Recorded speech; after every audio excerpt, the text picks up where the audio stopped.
러시아가 사상 초유의 경제 위기를 맞고 있습니다.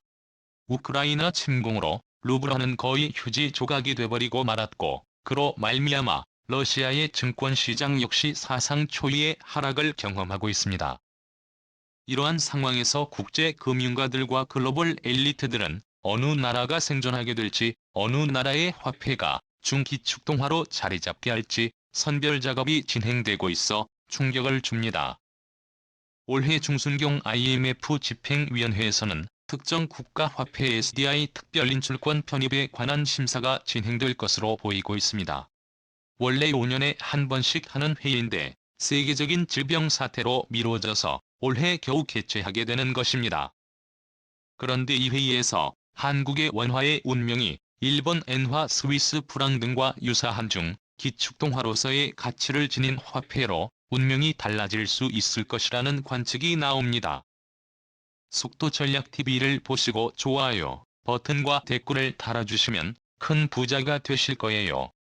세계에서 가장 안전한 돈은 미국 달러가 영국 파운드 스털링 일본 엔화 유럽 유로화 그리고 마지막으로 중국 인민폐가 있습니다.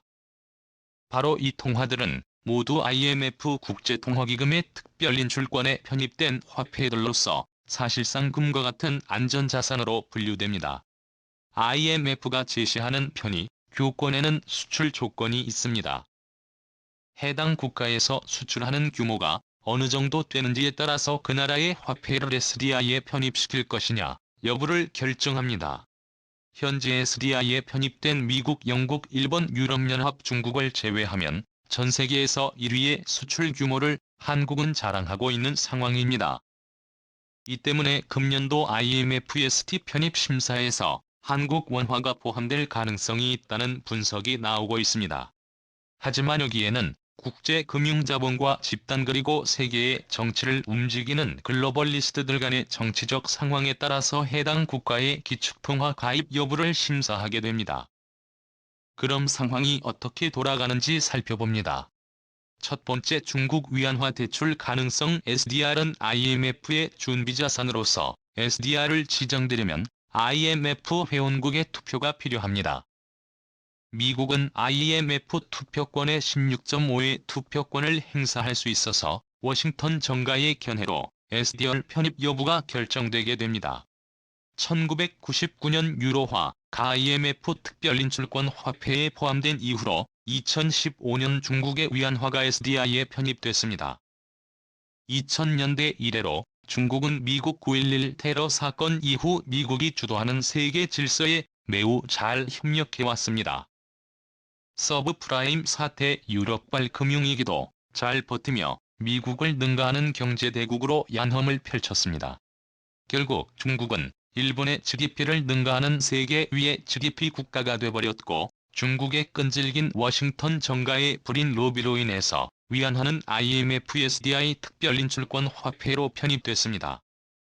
이렇게 중국 위안화가 IMF SDI에 편입된 것은 국제정치적으로 엄청난 영향을 끼쳤습니다.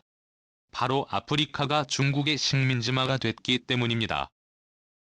강해진 위안화 패권을 이용해 중국은 아프리카에 엄청난 위안화를 뿌리며 아프리카의 인프라를 확대하기 시작했습니다. 심지어 2015년 위안화가 SDI에 편입된 이후로 짐바브웨에서는 중국 인민폐를 법정화폐로 사용하겠다고 선언하면서 중국의 위세가 아프리카에서 엄청난 영향력을 발휘하기 시작했습니다. 아프리카 대륙은 가난한 나라들이지만 가장 많은 UN 회원국을 보유한 대륙입니다. 아프리카의 UN 표만 획득해도 UN에서 발언권이 그만큼 세지는 것입니다. 중국의 이러한 패권은 1대1로 확대되기 시작했고, 세계 물류망을 중국이 점점 잠식해가면서 미국 등 서방 국가들의 입지가 점점 흔들리기 시작했습니다.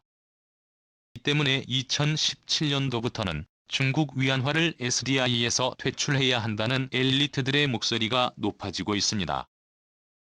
자민 제이 코엔 캘리포니아대 국제정치경제학 교수는 2015년 위안화가 SDI에 편입될 당시 첫 번째 기준인 수출 규모에 있어서 세계 최고의 수출 규모를 갖고 있어 편입 기준에 충족하여 SDR이 포함됐으나 중국의 금융시장은 원시적이고 화폐는 자유롭게 사용할 수 없고 폐쇄적이라고 지적을 하며 위안화의 SDI에서의 퇴출 가능성을 언급했습니다.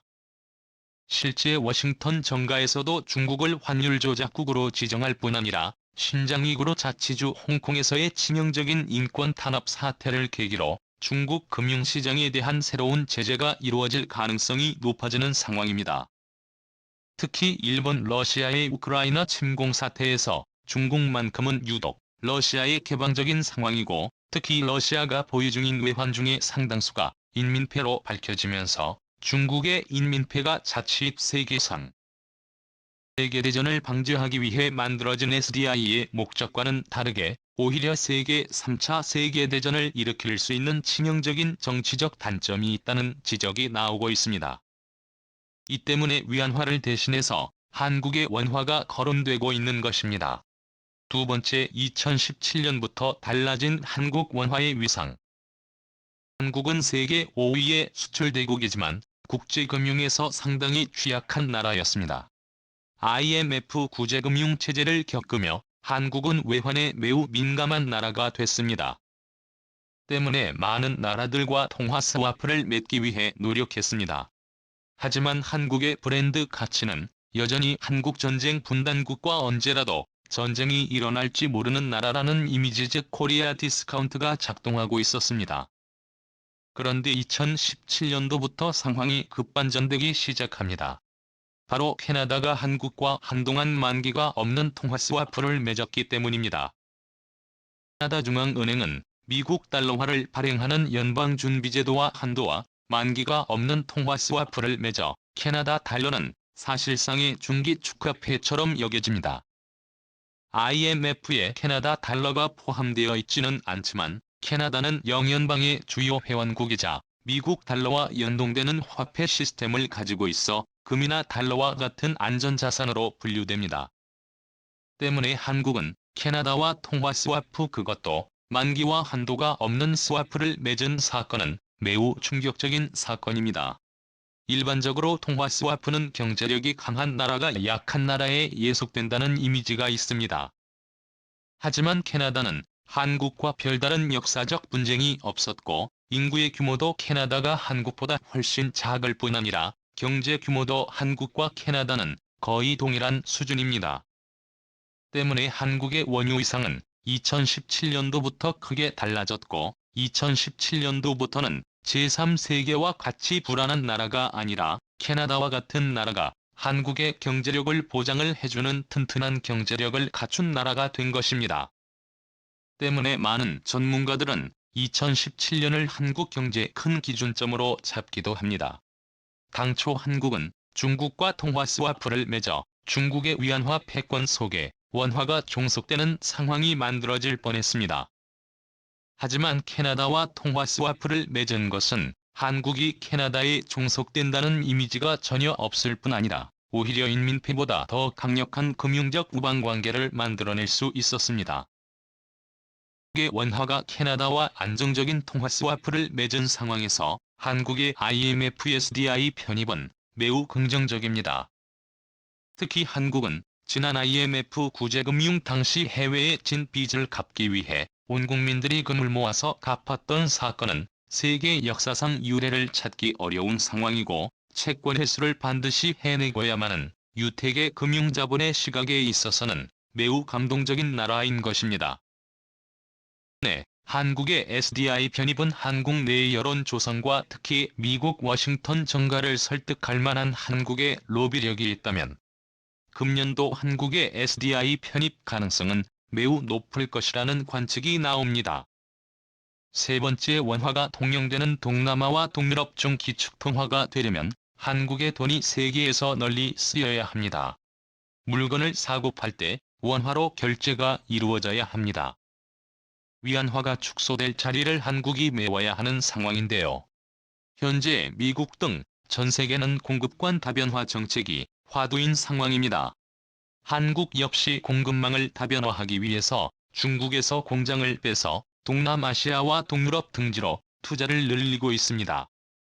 특히 최근 우크라이나 사태로 위기감이 번지고 있는 중부 유럽 국가인 헝가리, 폴란드, 체코, 슬로바키아 이렇게 4개 나라들은 한국의 새로운 제조업 거점이 되고 있습니다.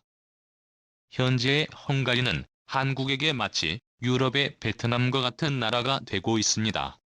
현재 베트남에서 한국은 가장 많은 투자를 진행하고 있고, 헝가리에서도 독일을 제치고 한국이 가장 많은 투자를 하는 나라가 됐습니다.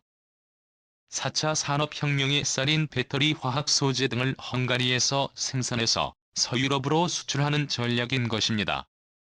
이러한 해외에서 원화를 기초로 사업을 하는 한국 기업들의 활동 반경이 넓어지면 넓어질수록 한국의 화폐는 더욱 힘을 얻게 될 것이고, 만약 금융도 IMF의 한국의 화폐가 SDI 통화로 지정되어 준 기축통화가 되어버린다면 한국은 캐나다뿐 아니라 세계에서 가장 가치 높은 화폐이자 기축통화인 미국 달러가 완만기와 한도가 없는 통화 스와프를 맺게 되어 스위스 프랑, 일본 엔화에 이은 믿을 수 있는 기축통화 수단이 될 수 있을 것이란 관측이 나옵니다. 네 번째, 북한과 만주지방의 원화경제권 편의 SDI의 조건 중 많은 인구가 거래를 때 많이 사용되는 화폐여야 할 통화로서의 가치와 오랜 유지가 가능합니다. 현재 한국의 원화는 5천만 한국 인구만이 거의 거래를 하고 있는 상황입니다. 하지만 2,500만 명의 북한에서만 이어 한국의 원화가 통용되기 시작하면 이야기가 달라집니다. 한국 인구의 50%가 화폐 사용 범위가 더욱 넓어지게 됩니다. 그뿐 아니라 북한과 통일이 이루어져서 북한 내 대규모 중국을 대체하는 제조업 생산기지가 들어서고 월급, 세금, 수출 대금 등이 전부 원화로 결제가 이루어지게 된다면 한국의 원화 파워는 상상할 수 없을 정도로 가치가 높아지게 됩니다. 그뿐 아니라 가장 눈여겨볼 만한 곳은 중국 동북 삼성 지방 만주입니다. 세계적인 미래학자 조지 프리드먼은 만약 한국이 통일되게 되면 중국 만주 지방이 한국의 경제권에 예속될 것이라는 전망을 내놓았습니다. 즉 구중국 만주 지방에서 중국 위안화로 결제하는 것보다 한국의 원화를 더 선호하게 될 것이라는 것입니다. 중국 만주 지방은 16명의 인구가 거주하고 있고 중국에서 가장 큰 평지를 가지고 있어 농업 생산 능력이 좋은 지역입니다. 이 때문에 중국 동북 삼성 지방에서 한국 원화가 통용된다면 서방이 원하는 위안화 경제 규모의 축소가 이루어지게 될 것으로 전망됩니다. 그뿐 아니라 몽골과 한국 원화의 통화 스와프까지 맺어지게 된다면 한국의 원화는 세계 경제의 한 축을 담당하는 화폐가 될 것으로 전망됩니다. 다섯 번째, 민주주의적 가치와 문화적 가치. 세계의 주요 기축통화로 그 나라의 화폐가 자리를 잡으려면 중국이나 러시아와 같은 무력과 패권 확장주의적 마인드가 자리 잡고 있다면 반드시 실패를 하고 맙니다. 스는 8,604만 명의 서울특별시보다 약간 적은 인구 규모의 나라이지만 훌륭한 더 행정 시스템, 완벽한 민주주의 제도, 그리고 무엇보다 개개인의 신용 즉 시민 개개인의 도덕성이 매우 뛰어난 나라입니다. 이 때문에 스위스 프랑은 세계에서 가장 안전한 통화로 자리 잡게 됐고 미국과 영구적 통화 스와프를 맺은 강수국가입니다. 한국의 원화 역시 이러한 가치를 지니게 되려면 더욱 민주주의적인 가치, 자유시장 경제로서의 가치, 또 문화적인 가치를 더욱 발전시키고 확산시켜 나가야 한다는 의견이 나옵니다. 지금처럼 K-팝, 한류 드라마와 같이 세계적으로 인정받는 문화적으로 가치 높은 콘텐츠를 더욱 많이 생산해낼 뿐 아니라 품질이 우수한 제품, 그리고 무엇보다 국민들 개개인이 금모기 운동을 통해 국가를 살려보겠다고 했던 한국 국민들의 도덕성이 북한 주민들뿐 아니라 멀리는 동북 삼성 지방까지도 더욱 확산될 수 있도록 해야 한다는 의견이 나옵니다. 과연 한국의 화폐가 중기축통화로서 세계의 경제를 담당하는 날이 오게 될 수 있을까요? 국토전략TV 오늘은 이것으로 마치겠습니다. 시청해주셔서 감사합니다.